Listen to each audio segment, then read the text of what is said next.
Colton, you're back. I'm back, baby. You gonna say something this time? I'm gonna try. Yeah, it's like the biggest troll ever was heckling by being silent. I'm heckling you right now. Do you have an extra $2,000 just laying around that you'd like to spend on something that could just easily break? Well, you're in luck, as the Samsung Galaxy Fold is finally set to release on Friday. AT&T will be the only carrier to offer the phone to start with, but unlocked models will also be available through Samsung and Best Buy. Samsung has reportedly incorporated a number of fixes for the phone's widely reported issues that professional reviewers noticed back in April, including sealing the hinges to prevent debris, or shmoo as Alex calls it, from getting in there, fitting the edge of the protective layer under the bezel so you can't peel it off, and incorporating extra layers of metal to make the phone sturdier overall. However, the device is probably still going to be more fragile than your average smartphone, so try not to drop it. Linus! Google was recently caught with its pants down regarding its internal program that had actual humans listening in on the OK Google conversations. So the tech giant is now making some changes. The company said that anyone who opts into their voice and audio activity feature will be explicitly reminded that actual employees might listen in, and that they would also vastly reduce how much user-generated audio they keep on their own servers, or their servers in general. The plan is for Google to delete most audio that's older than several months, but it isn't clear how they'll decide which snippets to keep. Ultimately though, it should be good news for privacy-conscious folks when the policy does go into effect next year. In the meantime, try not to Google too many questions about that weird rash that doesn't go away. Colton. I've got 4 of those things in my house. Rashes. If you're one of the many people that play Fortnite or PUBG on your iPhone, a fix is coming for iOS 13 issue that's essentially rendered those games unplayable.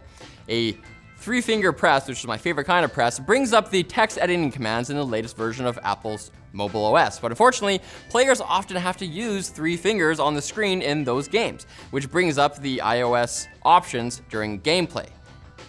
Sucky.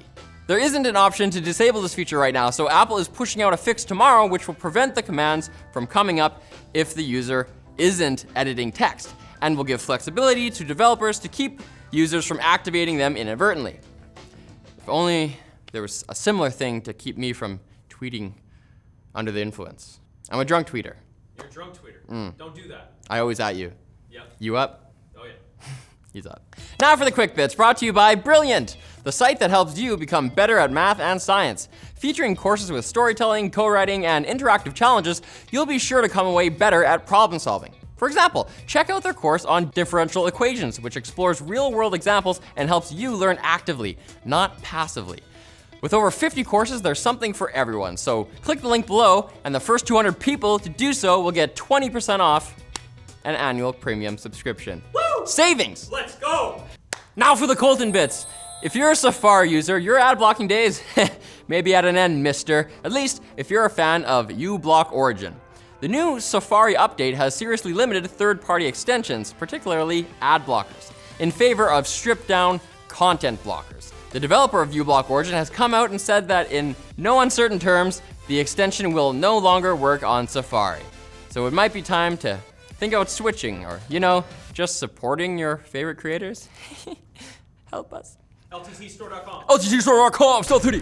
8K is now going to be an official standard for TVs, with the Consumer Technology Association rolling out a set of requirements for TVs to use the official 8K logo. Other than just the actual, resolution, 8K TVs also need to support 60 FPS, 10-bit color, and HDR. So it should be easier for consumers to know that they're what they're getting, other than just like a piece of tech that isn't able to play any content right now. Google's Playpast service launched in the US today, if you haven't heard, and it's a subscription service where users can pay $4.99 a month for unlimited access to hundreds of premium apps. They're also offering a 12-month special for $2 a month instead. Not a bad deal considering a number of popular games are included. Just don't go crazy with the microtransactions. I'm gonna get that. If you were my child, I would cut off your credit card access. Okay. It's been a while since The Last of Us took the PlayStation world by storm, and now we finally know when the sequel will be coming out. A seller in Switzerland has listed The Last of Us Part 2 as available starting on February 28th of next year. So it won't be too much longer before you can get back to busting zombies in the head like a boss. This is an amazing game. You love it? Yeah, Last of Us 1, solid game. Save the date, baby. And if you're the type of person that likes keeping track of your FPS count while you game, like Colton,